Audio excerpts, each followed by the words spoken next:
आजच्या सभेला उपस्थित असणारे आपल्या सगळ्यांचे सहकारी, विशेषतः पुणे महानगरपालिका सार्वत्रिक निवडणूक 2026 ह्यामध्ये प्रभाग क्रमांक 8 आणि 9 ह्या प्रभागामध्ये उद्याच्या 5 वर्षाच्या करता पुणे महानगरपालिकेची सूत्र कोणाच्या हातामध्ये द्यायची हा निर्णय सुज्ञ माझे पुणेकर घेणार आहेत आणि त्याकरता इथं विजयी संकल्प सभा आयोजित केलेली आहे। ह्या सभेला उपस्थित असणारे अधिकृत उमेदवार 9चे श्रीमती गायत्री मेढे कोकाटे, ब मधनं बाबूराव दत्तोबा चांदेरे, क मधनं पार्वतीताई अजय निमण, ड मधनं अमोल रतन पालवडकरजी, आबा सुतार, बालम सुतार, संतोष तोंडे, सुनील चांदेरे, साहेबराव कड, शांताराम जांभूळकर, ॲडव्होकेट शिवाजीराव जांभूळकर, ह भ प संजयजी बालवडकर, अंकुशराव बालवडकर, राहुलदादा बालवडकर, प्रकाश तात्या बालवडकर, राजेंद्र पाडाळे, अजय निमण, मनोज बालवडकर, शिवम सुतार, अर्जुन शिंदे, खंडूशेठ वांडेकर, निलेश पाडाळे, जितेंद्र कोळेकर, विशाल पवार, नंदकुमार निकाजे, हिंदकेसरी अभिजित कटके, विवेक मुन्ना खैरे, आपल्या शेजारच्या 8 प्रभागातील आमचे विनोद बाळासाहेब रणपिसे, पौर्णिमाताई बाळासाहेब रानवडे,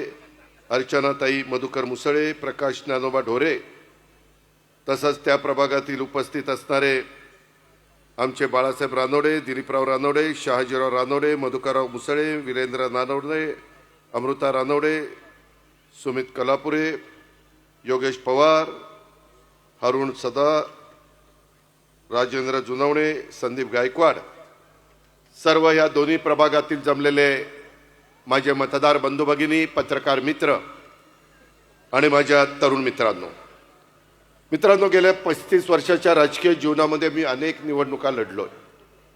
अनेक निवडणुकीच्या निमित्तानं महाराष्ट्राच्या कानाकोपऱ्यामध्ये जाऊन प्रचार केला। यावेळीची निवडणूक जरा आगळी वेगळी निवडणूक आहे। आम्ही केंद्रामध्ये एनडीए सरकारमध्ये पंतप्रधान नरेंद्र मोदींच्या नेतृत्वाखाली देश पातळीवर विकासाची घोडदौड चालू आहे। राज्यामध्ये आम्ही महायुतीच्या सरकारमध्ये देवेंद्र फडणवीसजी, एकनाथराव शिंदेजी आणि मी आणि आमचे सगळे सहकारी तिथं काम करतो। आणि इथं मात्र एक वेगळं चित्र पुणे आणि पिंपरी चिंचवड परिसरामध्ये तुम्हाला पाहायला मिळतं। सुज्ञ मतदारांना कदाचित प्रश्न पडला असेल की केंद्रात हे बरोबर आहेत, राज्यात हे बरोबर आहेत, आणि मग इथं ह्यांना काय झालंय?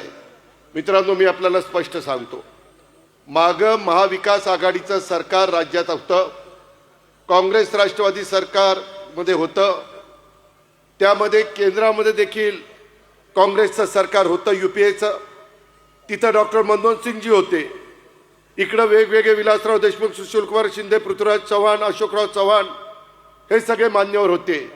परंतु स्थानिक स्वराज्य संस्थांच्या मध्ये आम्ही त्या ठिकाणी तिथले प्रश्न म्हणून एकमेकाच्या विरोधामध्ये उभं राहायचो। आज तोच प्रसंग आपल्या सगळ्यांच्या समोर आलाय। केंद्राचं आणि राज्याच्या संदर्भामध्ये दोन्ही सरकार राज्याच्या चांद्यापासून बांद्यापर्यंत भरभरून देण्याचा प्रयत्न करतात, विकासाला निधी देतात, मेट्रो करायला निधी देतात, नॅशनल हायवे करायला निधी देतात, वेगवेगळ्या पद्धतीनं ज्या काही योजना असतात त्याच्याकरता निधी देतात, जायकाचा निधी देतात, वर्ल्ड बँकेचा निधी देतात, वेगवेगळ्या प्रकारे केंद्राच्या राज्याच्या योजना असतात त्याच्यातनं निधी मिळतो। परंतु हे सगळं करत असताना गेले काही वर्ष ज्या कारभाराच्या हातामध्ये पुणे महानगरपालिकेची सूत्र आहे, काय अवस्था आहे? 17 तारखेला 2017ला आम्ही बाजूला गेलो, त्यामध्ये आत्ताचे सरकारमधले आत्ताचे राज्यकर्ते पुणे महानगरपालिकेमध्ये इथं आले। केंद्राचा राज्याचा दोष नाही, पण इथल्या त्रिमूर्तींचा दोष आहे। काय कारभार केला? आज बाणेरकरांनो, तुम्ही इथं सगळेजण बसलाय, तुम्ही मला सांगा, ह्या दोन्ही ठिकाणी आम्ही फार विचारपूर्वक उमेदवार देण्याचा प्रयत्न केलेला आहे. आज ह्या दोन्ही प्रभागात नव्हे तर पुणे महानगरपालिकेमध्ये ट्रॅफिकची समस्या आहे का नाही? आहे. त्याला जबाबदार कोण? पुणे महानगरपालिकेचं काम नव्हतं का? मी शेजारी नदीच्या पलीकडे पिंपरी चिंचवड महानगरपालिका, बाणेरकरांनो तुम्हाला सगळ्यांना माहिती आहे, 92 ते 2017 25 वर्ष मी तिथं महापौर करायचो, standing committee chairman, PCMT chairman, वेगवेगळी पदं त्या ठिकाणी द्यायचो. आज ते शहर त्या काळामध्ये देशातलं उत्तम शहर म्हणून त्याचा नावलौकिक झाला. पुणे विद्येचं माहेरघर आहे, आपली सांस्कृतिक राजधानी आहे. इथं सर्व क्षेत्रातले मान्यवर राहतात. माझा बाणेरचा परिसर, बाणेरच्या जुन्या लोकांनी आठवा काय परिस्थिती होती. पेरूच्या बागा होत्या, शेतीवाडी माझी लोक करायची. इथला शेतकरी समाज कष्टाने त्या ठिकाणी स्वतःची शेती फुलवायचा. परंतु काळ बदलला.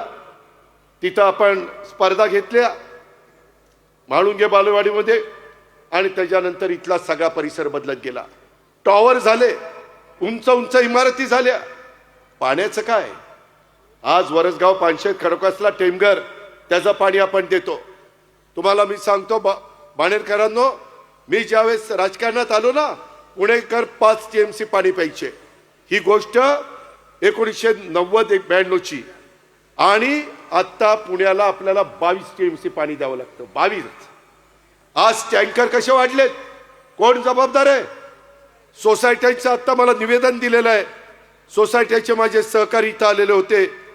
त्यांच्या काही समस्या आहेत, त्या समस्या सोडवण्याचं काम पुणे महानगरपालिकेचं नाही आहे. त्याला जबाबदार कोण? आज पुण्याचं पाणी वरसगाव, पानशेत, खडकवासला, टेमघरचं कमी पडायला लागलं. आम्ही भामास्करचं पाणी आणलं, तेही पाणी कमी पडतंय. लोकसंख्या प्रचंड वाढली. 6 विधानसभा मतदारसंघ होते, तिथं 8 झालेत. 2029ला कदाचित 10 होतील. ते कुणी थांबू शकत नाही. कांबा धंद्याच्या नोकरीच्या निमित्तानं महाराष्ट्रातला अनेक जण माझ्या पुण्यामध्ये राहत आहेत, बाणेरमध्ये राहत आहेत, आजूबाजूला चूसला राहत आहेत, बावधनला राहत आहेत, म्हाळुंग्याला राहत आहेत, सगळीकडे राहत आहेत. बदल घडतोय. एवढी लोकसंख्या वाढली. माझ्या महाराष्ट्रातल्या अनेक भागातले, माझं परभणी असेल, माझं बीड असेल, माझं धाराशिव असेल, माझं त्या ठिकाणी अहिल्यानगर असेल, अनेक भागातली लोक पोटापाण्याची खळगी भरण्याच्या करता ह्या परिसरामध्ये येतात. तो घटनेचे शिल्पकार डॉक्टर बाबासाहेब आंबेडकरांनी दिलेला त्यांना अधिकार आहे. युगपुरुष छत्रपती शिवाजी महाराजांच्या त्या ठिकाणी शाहू फुले आंबेडकरांच्या विचारधारेने आम्ही पुढे चाललेलो आहे. आम्ही जाती जातीमध्ये धर्मामध्ये तेढ निर्माण करू इच्छित नाही.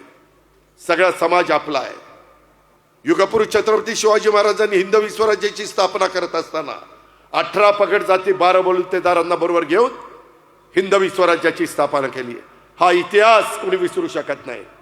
मग असं असताना काही चांगल्या कार्यकर्त्यांना संधी देऊन त्या भागाचा कायापालट करायला नको.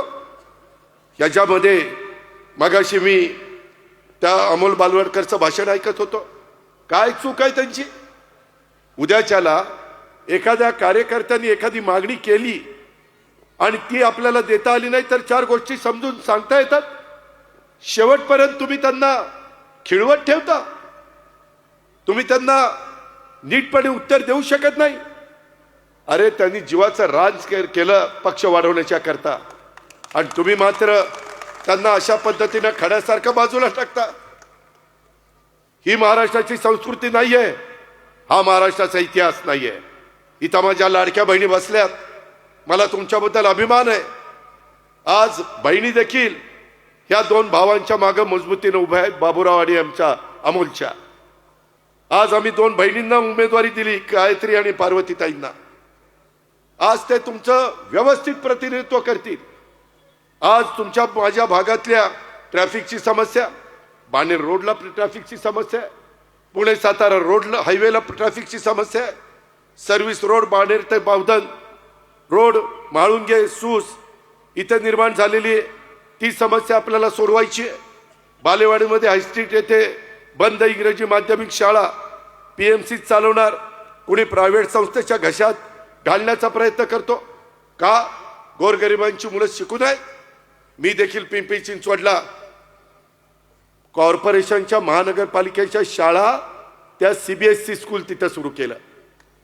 श्रीमंतांची मुलं सीबीएसईच्या स्कूलला जाऊ शकतात. अरे ज्यांच्या घरामध्ये दिवसभर काम केल्यानंतर संध्याकाळी चूल पेटते किंवा ज्यांचं उत्पन्न मर्यादित आहे, मध्यमवर्गीय आहेत, त्यांची ऐपत नाही एवढ्या मोठ्या शाळेमध्ये मुलांना टाकायची. मग त्यांच्या मुलांना उद्याचा भारताचा जबाबदार नागरिक म्हणून त्याला शिक्षण घेण्याचा अधिकार नाही? राईट टू एज्युकेशन कायदा केलेला आहे. कशाकरता केला आहे? या महाराष्ट्रात आणि ह्या देशामध्ये जन्माला आलेल्या प्रत्येक मुलाला मुलीला शिक्षण मिळालं पाहिजे. ते महात्मा ज्योतिराव फुले आणि सावित्रीबाई फुलेंनी आपल्याला शिकवलेलं आहे.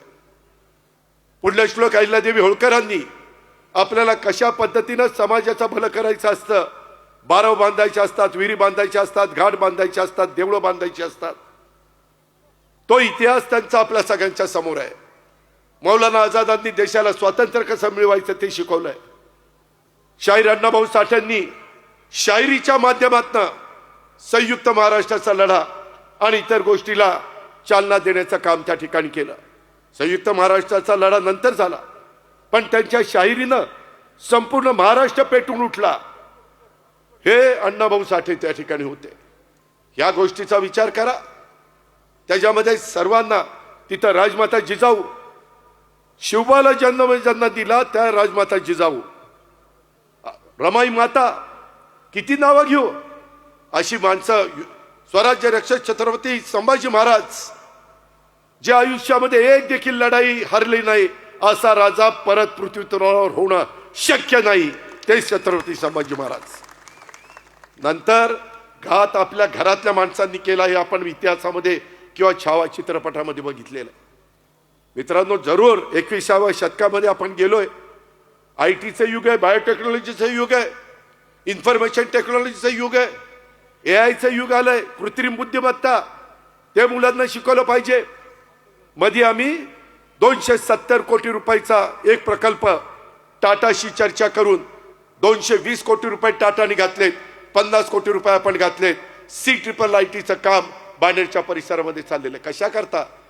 ज्या मुलांच्या हाताला काम नाहीये त्यांनी चांगल्या प्रकारचं तिथं शिक्षण घ्यावं, कोर्स करावा आणि त्यांना उद्याला स्वतःच्या पायावर उभं राहता येईल. CIIIT 350 कोटी रुपयाचा आम्ही मुलांचा विचार करतोय. इथं माझ्या लाडक्या बहिणी बसल्यात, त्यांना पाठीमागच्या काळामध्ये कुणी विचार केला नाही. आम्ही विचार केला. दर महिन्याला फुल ना फुलाची पाकळी देण्याचा प्रयत्न करतो. आम्ही उपकार करत नाही. ती माझी लाडकी बहीण आहे, तिला आम्ही भाऊबीज देतोय, तिला रक्षाबंधनाच्या निमित्तानं काही ना काही देण्याचा आमचा छोटासा प्रयत्न आहे. आमच्यावर आरोप झाले हे बंद करतील. अरे आम्ही बंद करणारी माणसं नाही आहेत, आम्ही लोकांना दिशा देणारी माणसं आहेत. आणि म्हणून बाणेरकरांनो, तुम्ही विचार करा. मी उद्याच्याला ह्या सर्वांचं नेतृत्व करणार आहे. मी कामाचा माणूस आहे, मी बिनकामाचा माणूस आहे, मी शब्दाचा पक्का आहे. मी थोडासा कडक असेल पण विकास कामाकरता कडक आहे. तुम्ही बघा पिंपरी चिंचवड मधले रस्ते, फ्लायओव्हर, बाकीची कामं कुणालाही जाऊन विचारा कुणाच्या काळामध्ये झाली का. मधल्या 9 वर्षामध्ये इथं जी कामं रेंगाळली, किती दिवस मेट्रोची कामं चालली, ट्रॅफिकच्या समस्या सोडवायला नको. नदी सुधार कार्यक्रम का गतीनं होत नाही? का आपल्याला अधिकचं पाणी मिळत नाही? मी प्रयत्न करतोय मुळशीचं पाणी आणायचा. तुम्ही म्हणाल दादा तुम्ही पालकमंत्री आहे. मी पालकमंत्री म्हणून जी माझी जबाबदारी ती पार पाडण्याचा प्रयत्न मी केलेला आहे. पण मला पुणे महानगरपालिकेच्या ह्या सगळ्या माझ्या सहकारी मित्रांनी साथ दिली तर महानगरपालिकेला संविधानाने, घटनेने, कायद्याने वेगळा अधिकार दिलेला आहे. त्याच्या संदर्भात कुठं आरक्षण टाकायची, कुठं स्मशानभूमी, कुठं दफनभूमी, कुठं त्या ठिकाणी वेगवेगळी उद्यानं, कुठं क्रीडांगणं, कुठं त्या ठिकाणी वेगवेगळे समाज मंदिरं, कुठं त्या बाबतीमध्ये कचऱ्याची विल्हेवाट लावण्याच्या करता आधुनिक पद्धतीच्या तंत्रज्ञानाचा वापर, ह्या गोष्टी बघायला नको? हे कुणाचं काम आहे? केंद्राने भरभरून दिलं, राज्यांनी भरभरून दिलंय. ते कुठं कमी पडले नाही, पण इथली लोक कमी पडली. इथं ज्यांच्यावर जबाबदारी होती ते कारभारी लोक कमी पडली. म्हणून उद्याच्या 15 तारखेला कारभारी बदलायचा. तुम्ही मला कारभारी पद द्या, नाही पुण्याचा चेहरा मोहरा बदलला तर नावाचा अजित पवार सांगणार नाही. मी आपल्याला अतिशय स्पष्टपणे सांगतो, माझी प्रशासनावर पकड आहे. मला सकाळी 6ला मी कामाला लागतो. 4 दिवस नाही, रोज मला सवय लागलेली आहे. सकाळी 6 पासून रात्री उशिरापर्यंत मी काम करतो. मला वाटतं पुणे तुमचं माझं आहे. बाहेरचे लोक येतील, भाषण करून जातील. अरे जे बरं वाईट व्हायचंय ते तुमचं माझं पुण्यामध्ये होणार आहे, बाहेरचे लोक येणार नाही.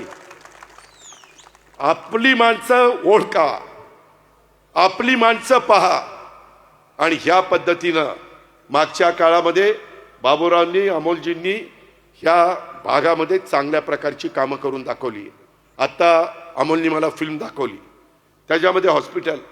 अरे गोरगरिबांची मुलांना, मुलींना, त्यांच्या आया माय माऊलींना, त्यांच्या बाप दाद्यांना मोठ्या हॉस्पिटलमध्ये जाण्याची त्यांची ऐपत नाही, परंतु त्यांना त्यांचं आरोग्य चांगलं ठेवण्याचा अधिकार नाही. या हॉस्पिटलला कुलप लावून ठेवता. ही तुमचं कामाची पद्धत. तिथं उलट गोरगरिबांना जर सुविधा दिली, पुण्यामध्ये डॉक्टर मिळतात, पुण्यामध्ये नर्सेस मिळतात, पॅरामेडिकल स्टाफ मिळतो.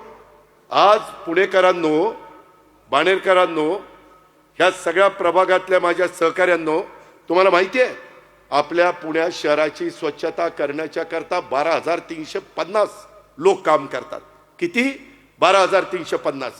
सकाळी उठल्यानंतर 6 वाजता कोण झाडलोट करताना दिसतंय? कुठे गेले 12,350 लोक? कॉन्ट्रॅक्टर आणि आपल्या महानगरपालिकेमध्ये काम करणारी लिस्ट एवढी आहे. कुठं जातो पैसा? कोण लक्ष देणार? महानगरपालिकेचं काम नाहीये.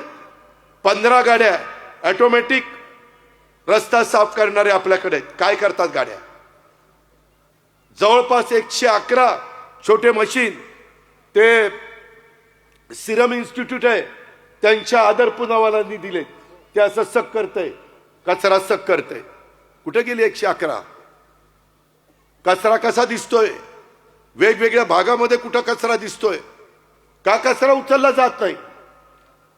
इंदोर शहर मात्र देशामध्ये पहिलं येतं आणि आमचं पुणे शहर पहिलं येत नाही. पुणेकरांनो, बाणेरकरांनो, किती लोकांना माहिती आहे जगामध्ये प्रदूषणाच्या बाबतीमध्ये पुण्याचा 4था क्रमांक आहे. ही परिस्थिती आहे, ही अवस्था आहे आपली. त्याच्याकरता ग्रीनरी केली पाहिजे, झाडं लावली पाहिजे. त्याकरता प्रयत्न महानगरपालिकेने करायला नको? महानगरपालिकेला इथं बसणारा सगळा समाज टॅक्स भरतो. तो टॅक्स काय मुठभट लोकांची घरदारं बांधण्याच्या करता? टेंडर कशी होतात? ठराविक लोकांना टेंडर कशी मिळतात? ठराविकच कॉन्ट्रॅक्टर कसे तिथं बसतात? ह्याला कोण जाब विचारणार आहे? मित्रांनो, 25 वर्ष पिंपरी चिंचवडमध्ये ह्या सगळ्या गोष्टी मी बारकाईने केल्यात. आज तुम्ही जाऊन बघा, सकाळी 6 वाजता माझी बारामती साफसफाई तिथं होते. 8 वाजता सगळं शहर चकाचक दिसतं. तसं का पुण्यामध्ये होऊ शकत नाही? राजकीय इच्छाशक्ती कमी पडतीये. इथलं पुण्याचं नेतृत्व कमी पडत आहे. केंद्रातलं नेतृत्व चांगलं आहे, राज्याचं नेतृत्व चांगलं आहे, इथलं नेतृत्व कमी पडत आहे. आम्ही बोललं तर काहींना राग येतो. खरं सांगायला नको? लोकशाही आहे. तू चंद्रावर नाही गेला मग चांगलं आहे. मित्रांनो, मी आपल्याला सगळ्यांना सांगतो, मी शब्दाचा पक्का आहे. तुम्ही या परिसरातनं माझी बहीण गायत्री मेडे कोकाटे, नंतर पार्वती निबण, नंतर बाबूराव चांदेरे आणि अमोल बालवडकर, ह्या चौघांच्या घड्याळाच्या चित्राच्या शेजारचं बटन दाबून चौघांना प्रचंड मताने विजयी करा. माझी तुम्हाला विनंती आहे, जेवढी बालवडकरला मतं मिळतील अमोलला, तेवढीच बाबूरावला मिळाली पाहिजे. जेवढी बाबूरावला मिळतील तेवढीच पार्वतीला मिळाली पाहिजे. आणि जेवढी पार्वतीला मिळतील तेवढीच माझी गायत्री बहीण तिला मिळाली पाहिजे. Panel to panel. अजिबात हा माझा जवळचा तो लांबचा. मित्रांनो, तुम्ही मला जबाबदार धरा. मी इथलं प्रदूषण कमी करण्याच्या करता, ट्रॅफिकची समस्या सोडवण्याच्या करता, इथल्या मेट्रोला गती देण्याच्या करता, इथं चाललेली फ्लायओव्हरची कामं, सबवेची कामं, अनेक कामं आपल्याला करावी लागणार आहेत. ही कामं आपल्याला पूर्ण करायची. आता आम्ही मुंबईवरून अटल सेतू झाला की अटल सेतूवरून एक रस्ता काढतोय, तो डायरेक्ट आपण त्या ठिकाणी भोरच्या परिसरामध्ये आणतोय, जेणेकरून बाहेरच्या बाहेर ट्रॅफिक जावं. आम्ही आता रिंग रोड करतोय, तो रिंग रोड PMRDच्या माध्यमातून ते काम आपण मंजूर केलेलं आहे. तो रिंग रोड झाल्यानंतर ट्रॅफिकची समस्या, ज्यांना पुण्यामध्ये येण्याची गरज नाही, मुंबईवरून निघाल्यावर बाहेरच्या बाहेर ते सातारला जातील, बाहेरच्या बाहेर ते कोल्हापूरला जातील, बाहेरच्या बाहेर ते सांगलीला जातील किंवा बेंगलोरला जातील किंवा बेळगावला जातील. इकडून दोन आल्यावर नंतर बाहेरच्या बाहेर नाशिक रोडला जातील किंवा अहिल्यानगर रोडला जातील, नगर रोडला किंवा सोलापूर रोडला. अशा पद्धतीनं आपण करतोय. हे केलं पाहिजे. जे आमच्या हातात आहे ते आम्ही करतोय. महानगरपालिका आमच्या हातात नाही, त्यामुळं तिथं आम्हाला करता येत नाही. म्हणून ह्या 4 बहादरांना आणि तसंच आमच्या विनोद रणपिसे, पौर्णिमा रानवडे, आमची अर्चना मुसळे आणि प्रकाश ढोरे, ह्याही 4 माझ्या सहकारी मित्रांना, तेही इथं आलेले आहेत, त्यांच्याही घड्याळाच्या चित्राच्या शेजारचं बटन दाबून आपण निवडून द्या. मित्रांनो, शेवटी कारभारी मजबूत असावा लागतो. उद्याच्याला हे तिथं निवडून गेल्यानंतर केंद्राचा पैसा आणणं, राज्याचा पैसा आणणं, आज जायकाचा पैसा आणणं, वर्ल्ड बँकेचा पैसा आणणं, एकट्या तुमच्या माझ्या पुण्याच्या करातनं पुण्याचा कायापालट होऊ शकत नाही. गेल्या 5 वर्षामध्ये मी त्याच्यामध्ये माहिती घेतली. मित्रांनो, माझ्याकडे ती माहिती आहे. त्यामध्ये तुम्ही तर आश्चर्यचकित व्हाल की या सगळ्या संदर्भामध्ये काम करत असताना जवळपास पुण्यामध्ये 4-5 वर्षामध्ये साधारण जो काही निधी दिला गेला, तो निधी हा मोठ्या प्रमाणावर त्या ठिकाणी दिला गेला, परंतु त्या निधीचा तशा पद्धतीनं उपयोग झाला नाही. जवळपास मी आपल्याला सगळ्यांना सांगेन, यामध्ये आपण साधारण पुणेकरांना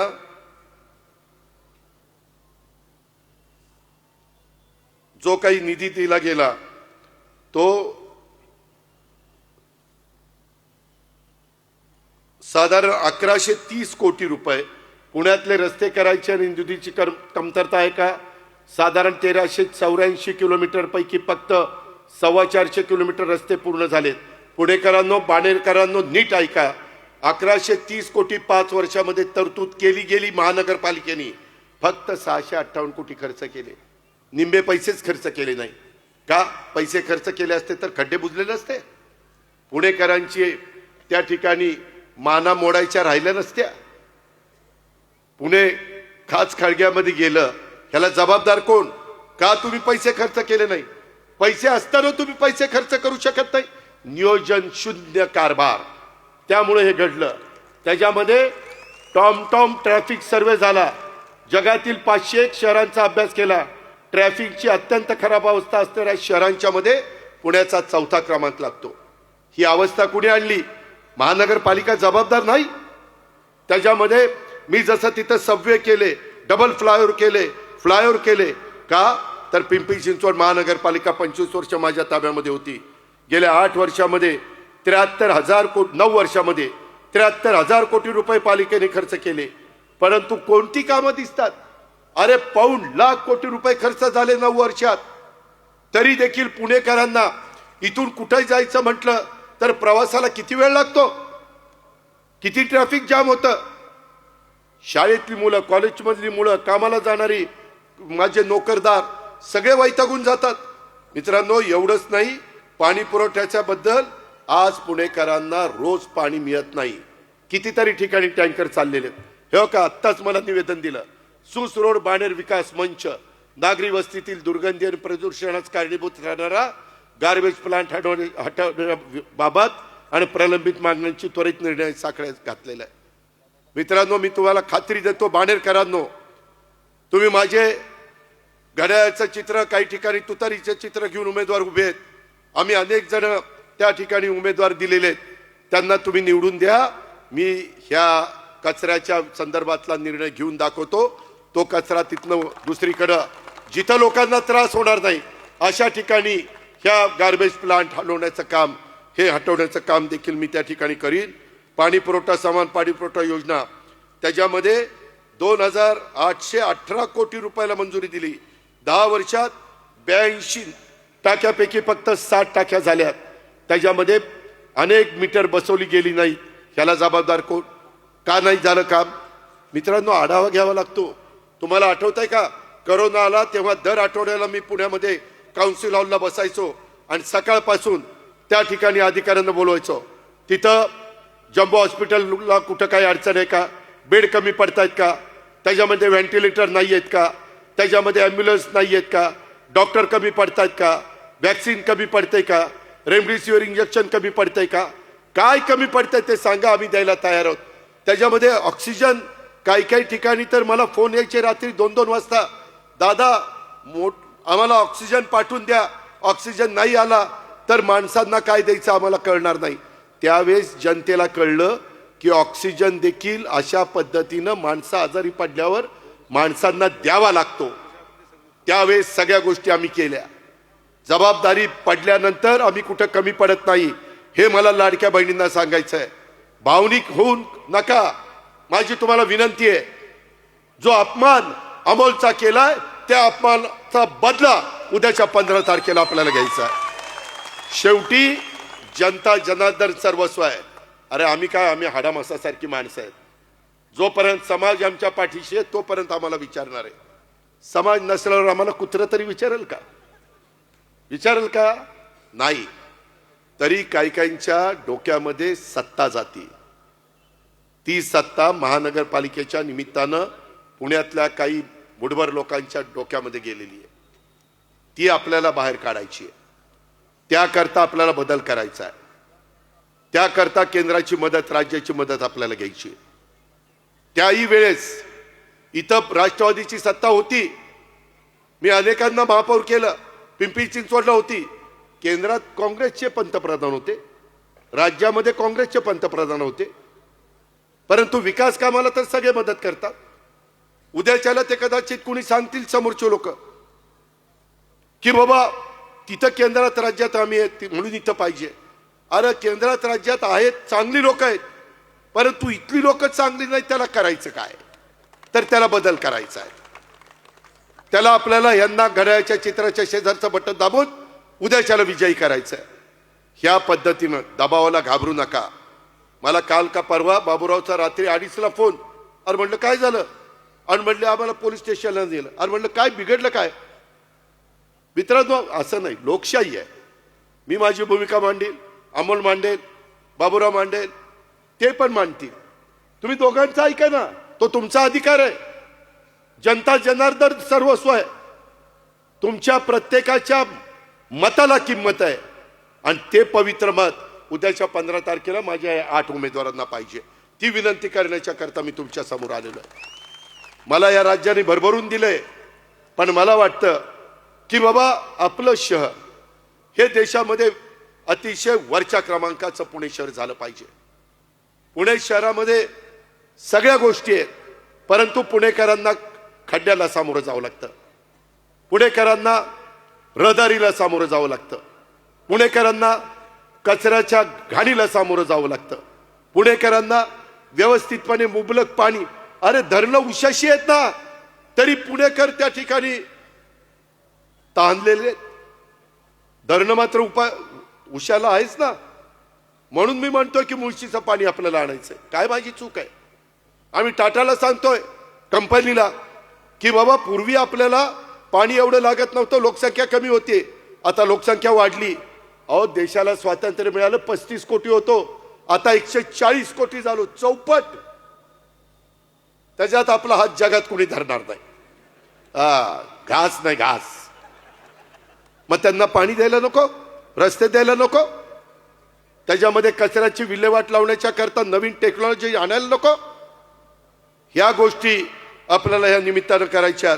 आणि म्हणून माझी आपल्याला सगळ्यांना विनंती आहे, अनेक गोष्टीच्या संदर्भात इथं जे काही मगाशी अमोलनी सांगितलं, बाबूरावनी सांगितलं, किंवा 40,000 स्क्वेअर फुटाचं पालिकेचं हॉस्पिटल पॅन कार्ड क्लब जवळ अर्धवट अवस्थेत उभे आहे, त्यांना फिनिशिंग करून आपल्याला सर्वांच्यासाठी आधुनिक वैद्यकीय सेवा सुविधा 1 वर्षाच्या आत आपल्याला करून द्यायच्यात। परंतु हे करण्याच्या करता महानगरपालिकेमध्ये आपल्या विचाराचे नगरसेवक नगरसेविका पाहिजे आणि तेच सांगण्याच्या करता मी इथं आलेलो आहे। मित्रांनो, ह्या परिसरामध्ये अनेक लोक म्हणजे माझा औंध बोपोडीचा प्रभाग क्रमांक 8 आहे, तिथं देखील तिथं माझ्या शिवाजी हायस्कूल समोर ग्रेड सेपरेटर पाहिजे। औंध बाणेर हद्दीतील रस्त्याचं काम आपल्याला करून घ्यायचं आहे। महाजी शिंदे रस्ता आपल्याला रुद्ध केला पाहिजे। खडकी पोलीस स्टेशनला रेल्वेच्या अंडरपासच्या ठिकाणी उड्डाण पूल अत्यंत महत्त्वाचा किंवा अंडरपास त्या ठिकाणी केला पाहिजे। अशा तिथंही समस्या आहेत। खरं तर त्या समस्या सोडवण्याच्या करता बाणेरकरांनो, माझ्या औंधकरांनो, बोपोडीकरांनो, मी आपल्याला आव्हान करतो पुणेकरांनो, मी दर आठवड्यातनं 1 दिवस ह्या कामाच्या करता पुण्यामध्ये देईन आणि ही कामं मार्गी लावीन। कामाचा पाठपुरावा केल्याशिवाय कामं मार्गी लागत नाही। अजित पवारनी इथं किती घसाकोरडा केला आणि कामाचा पाठपुरावा केला नाही तर काही होणार नाही। परंतु अजित पवार कामाचा माणूस आहे, तो काम करणारा आहे, तो दिलेला शब्द पाळणारा आहे। मी माझी फुशारकी सांगत नाही, मी माझं काम सांगतोय आणि त्याच्यामुळं आपल्याला उद्याच्या काळामध्ये ह्या सगळ्या गोष्टी करायच्या। मी यांना कुणालाच वाऱ्यावर सोडणार नाही। रात्री 12ला असू नाही तर 2ला असू, कुठलाही बाका प्रसंग त्या ठिकाणी निर्माण झाला तर हा अजित पवार यांच्या पाठीशी उभा राहील। अमोल असूल किंवा बाबूराव असेल किंवा कुणी माझे सहकारी असतील, मी अशा पद्धतीचा माणूस नाही आहे। मी जीवाला जीव देणारा कार्यकर्ता आहे। हे आपण सगळ्यांनी ह्या निमित्तानं लक्षामध्ये घ्या आणि अशा पद्धतीनं आपल्याला अनेक प्रश्न त्या ठिकाणी सोडवायचे आहेत। आता इथं काही ठिकाणी मला आता चिठ्ठी आली, इथं तुतारी स्वबळावर आहे। खरं तर त्यांनी फॉर्म काढायला पाहिजे होता, आमचं ठरलेलं होतं। इथं या 2 प्रभागात घड्याळ घड्याळ घड्याळ तेवढंच लक्षात ठेवा, नाहीतर म्हणाल दादाच म्हणलं की तिथं आमचं जागेचं वाटप झालेलं आहे। काही ठिकाणी चुकून काही अर्ज राहिलेले आहेत, इथं मात्र आपल्याला दोन्ही प्रभागामध्ये घड्याळ। दुसरा एक महत्त्वाचा पुणेकरांनो, बाणेरकरांनो प्रश्न मी तुम्हाला सांगतो की पुण्यामधनं आता 980 MLD सांडपाणी निघतं, आपलं ड्रेनेजचं घाण पाणी। फक्त 477 MLD सांडपाणी शुद्ध करलं जातं आणि त्याच्यामध्ये बाकीचं सगळं पाणी तसंच नदीला जात आहे। आपली पवना नदी असेल तिकडं पिंपरी चिंचवडची, आपली इकडं मुळा असेल, मुठा असेल, इंद्रायणी असेल, ही अवस्था आहे आपली, ही आपली अवस्था आहे। हे करायला नको। जर पुणेकरांना चांगलं धरणातलं पाणी प्यायला मिळतं तर खाली माणसं राहत नाही, काही जनावरं राहतात, जनावरांनाही चांगलं पाणी लागतं, पार ते पाणी उजनीला जातं। सगळं खराब। STPचे प्लांट चालू करायला नको। मागच्या काळामध्ये आम्ही काय मत सुरू केली, पण ती कामं आमची सत्ता गेल्यामुळं आम्हाला पुढे नेटाने नेता आली नाही। मग जे 8 वर्ष तिथं होते, 9 वर्ष तिथं होते, त्यांचं काम नव्हतं, ते नाही झालं। त्याच्यामुळं आपली नदी तिथं आता मासाही जिवंत राहीना, इतकं पाणी अशुद्ध झालेलं आहे। हवा प्रदूषण, AQI एअर क्वालिटी इंडेक्स, त्याच्यामध्ये जगामध्ये ज्या शहरामध्ये 0 ते 50 पर्यंत AQI असतो ते शहर स्वच्छ असतं, प्रदूषण मुक्त असतं। पुणे शहरामध्ये जे AQI आहे ते 200 ते 300 आहे, मुंबईचा 195 आहे, बेंगलोरचा 106 आहे। एवढं मोठं प्रदूषण आपल्याकडे सुरू झालेलं आहे। ते प्रदूषण कमी करण्याच्या करता महानगरपालिकेचं काम नव्हतं का? महानगरपालिकेची जबाबदारी नव्हती का? हे आपण सगळ्यांनी बघितलं पाहिजे। मागच्या काळामध्ये काहींना जमलं नाही, वाकड बालेवाडी रस्ता 10% भूसंपादन राहिलंय, लवकर भूसंपादन करायला ते चालू करायला नको। हे कुणाचं काम आहे? लोकप्रतिनिधींचं काम आहे, महानगरपालिकेवाल्यांचं काम आहे। मी कुणाला दोष देत नाही, मी वस्तुस्थिती तुम्हाला सांगतोय। हे आपण सगळ्यांनी या निमित्तानं लक्षामध्ये घ्या। अशा प्रकारची माझी तुम्हाला आग्रहाची विनंती। माझ्या लाडक्या बहिणी बसल्या, आम्ही मधल्या काळामध्ये राज्यामध्ये मुख्यमंत्र्यांनी, आम्ही सगळ्यांनी कॅबिनेटनी उमेद मॉल मंजूर केले, त्याच्यातले एक उमेदवार आपल्या पुण्यामध्ये आपण मंजूर केलाय का? तर बचत गटातनं माझ्या लाडक्या बहिणींनी, माझ्या माय माऊलींनी त्या ठिकाणी काही वस्तू बनवल्या, खाद्यपदार्थ बनवले, त्याला बाजारपेठ मिळण्याच्या करता त्यांना उमेदवार पाहिजे. भीमथडी जत्रा आम्ही भरवतो. कशा करता भरवतो? ज्या महिला वेगवेगळ्या पद्धतीनं खाद्यपदार्थ आणि वस्तू करतात त्याला बाजारपेठ मिळावी. 8 दिवस कधी लाखोची गर्दी असते का नाही? समाजाच्या करता काय काय आज अमोलनी, बाबूरावनी 5 वर्ष, गेले 8-9 वर्ष सातत्याने कार्यक्रम घेतले. वेगवेगळ्या प्रकारे दिवाळीमध्ये कार्यक्रम, सतत कार्यक्रम चालतात. कशा करता? एक समाजाची बांधिलकी आपण काहीतरी लागतो. ही बांधिलकी डोळ्यासमोर ठेवून हे आमच्या जीवाभावाच्या सहकाऱ्यांनी आपल्या इथं काम केलंय. आम्ही त्याच्याकरता उद्याच्या 15 तारखेला मतांचा जोगा मागायला आलेलो आहे. ते तुमच्या हातामध्ये आहे. बाहेरची लोक पण खूप इथं मोठ्या प्रमाणावर आहेत. त्यांना पण मला सांगायचं आहे की ह्या संदर्भामध्ये आम्ही युवकांच्या करता काम करतोय, महिलांच्या करता काम करतोय, परंतु पुणे महानगरपालिका आमच्या विचारांच्या लोकांच्या हातामध्ये नसल्यामुळं हे काही प्रश्न आम्हाला त्या ठिकाणी सोडवता येत नाही. आणि म्हणून माझी तुम्हाला सगळ्यांना विनंती आहे की हे जे काही वेगवेगळ्या प्रकारचे प्रश्न आहेत, पिण्याच्या पाण्याचा आणि अनेक प्रकारचे हे जे काही प्रश्न आहेत ते सोडवण्याच्या करता माझं तुम्हाला सगळ्यांना सांगणं आहे. सोसायटीचे प्रश्न अनेक आहेत. ब्लू लाईनचा प्रश्न आहे, म्हणजे रेड लाईनचा प्रश्न आहे. आपल्या इथंच नदी जाते, बऱ्याचशा ठिकाणी ओढे नाले बुजवले गेलेले आहेत, अडवले गेलेले आहेत, कमी रुंदीचे केले गेलेले आहेत. उद्याच्याला निसर्गाने ज्यावेळेस ही वसुंधरा तयार केली त्यावेळेस पाऊस पडला तर जर पाणी जायला जागा नाही राहिली तर पुन्हा पाण्यामध्ये जातं. ते पुन्हा पाण्यातनं आपल्याला बाहेर काढायचं आहे. त्या ओढे नाले, ते जे काही प्रवाह आहेत ते आपल्याला मोकळे करायचे आहेत. त्याकरता मजबूत त्या ठिकाणी कारभारी तिथं पाहिजे. मजबूत महानगरपालिकेमध्ये काम करणारी लाडक्या बहिणींची आणि भावांची आणि मुलांची टीम आपल्याला पाहिजे. ती टीम आम्ही घेऊन आलेलो आहे. ही कामाची सगळे उमेदवार आहेत, ही कामाची माणसं आहेत. आणि म्हणून उद्याच्या 15 तारखेला बऱ्याच काही गोष्टी इथं घडतील. वेगवेगळ्या पद्धतीनं कदाचित प्रलोभनं दाखवली जातील, परंतु कुठल्याही प्रलोभनाला आपण कृपा करून त्या ठिकाणी बळी पडू नका, अशा प्रकारची माझी विनंती आहे. ह्या बाणेरच्या विकासाच्या साठी, औंध बोपोडीच्या विकासाच्यासाठी, माझी आपल्याला सगळ्यांना वाहतुकीची कोंडीतून मुक्ती करण्याच्यासाठी, कचरा प्रक्रिया प्रकल्पाचं स्थलांतर करण्याच्यासाठी, पाणी पुरवठा आणि जलसुरक्षा हे चांगल्या पद्धतीने दररोज तुम्हाला मिळण्याच्यासाठी, पायाभूत सुविधा देण्याच्यासाठी, पर्यावरणाचं संरक्षण करण्याच्यासाठी, महिलांना आणि युवकांना सक्षमीकरण करण्याच्यासाठी, आरोग्य आणि शिक्षण जे समाजाच्या करता अतिशय महत्त्वाचं असतं त्याकरता आपल्याला जनतेच्या प्रश्न सोडवण्याच्यासाठी सर्वांची मदत, कुणाच्याही बद्दल आकस मनामध्ये न ठेवता, निवडणूक आचारसंहितेचा कुठेही भंग होऊ न देता आपल्याला सगळ्यांना बाबांनो काम करायचं आहे. लाडक्या बहिणींना आपल्याला बरोबर घ्यायचं आहे. त्यांनी आपल्यावर टाकलेल्या विश्वासाला कुठेही आपल्याला तडा जाऊन द्यायचा नाही. कायदा सुव्यवस्था आपल्याला चांगली ठेवायची, कोयता गॅग आपल्याला नष्ट करायची. त्याच्यातून आपल्याला जे काही कधी कधी 2 चाकी वाहनं फोडली जातात, गाड्या फोडल्या जातात, हे जे काही टोळकी करतात त्यांचा बंदोबस्त आपल्याला करायचा आहे. त्याच्याकरता पोलीस दल आपल्याला वाढवायचं आहे. पोलिसांच्या करता जेवढा इन्फ्रास्ट्रक्चर लागेल तेवढं देण्याचं काम आम्ही त्या ठिकाणी करतोय. शिवशाहू फुले आंबेडकरांच्या विचारधारेने आम्ही त्या ठिकाणी पुढे चाललेलो आहे.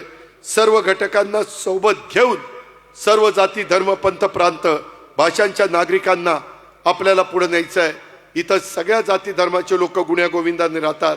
माझ्या माय माऊलींना, माझ्या मतदार बंधू भगिनींना आणि युवा मित्रांना, युवतींना ही निवडणूक केवळ नगरसेवक, नगरसेविका निवडून देण्याची नाही, तर बाणेर, माझं त्या ठिकाणी औंध, माझं बोपोडी, ह्या सगळ्या भागातल्या वेगवेगळ्या 5 वर्षाच्या करता, पुढील 5 वर्षाच्या करता महानगरपालिका सुरक्षित लोकांच्या हाती देण्याची निवडणूक आहे. विरोधकांच्या भूलतापांना कृपा करून बळी पडू नका. ज्यांनी काम केलंय त्यांनाच तुम्ही साथ द्या.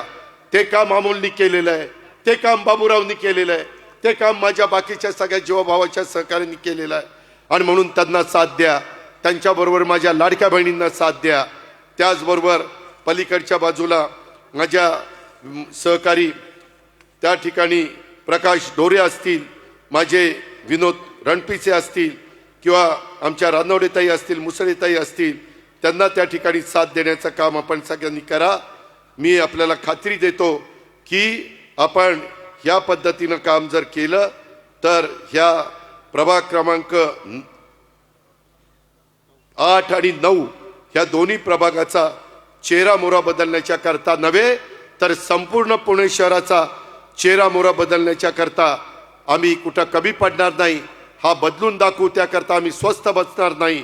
कायम कष्टकरी शेतकरी, आदिवासी, मागासवर्गीय, महिला, वंचित, दुर्बल घटकांच्या, सर्वसामान्यांच्या सोबत आम्ही राहायचं ठरवलेलं आहे. सर्वांना, मध्यमवर्गीय असतील, उच्चभ्रू असतील, सगळ्यांना बरोबर घेऊन जाण्याचं आम्ही ठरवलेलं आहे. हे आपण सगळ्यांनी लक्षात घ्या आणि त्या पद्धतीनं आपण आम्हाला आशीर्वाद द्या, आम्हाला भरभक्कम पाठिंबा द्या, हीच मी आपल्याला सगळ्यांना विनंती करतो आणि या ठिकाणी थांबतो. धन्यवाद. जय हिंद, जय महाराष्ट्र, जय राष्ट्रवादी.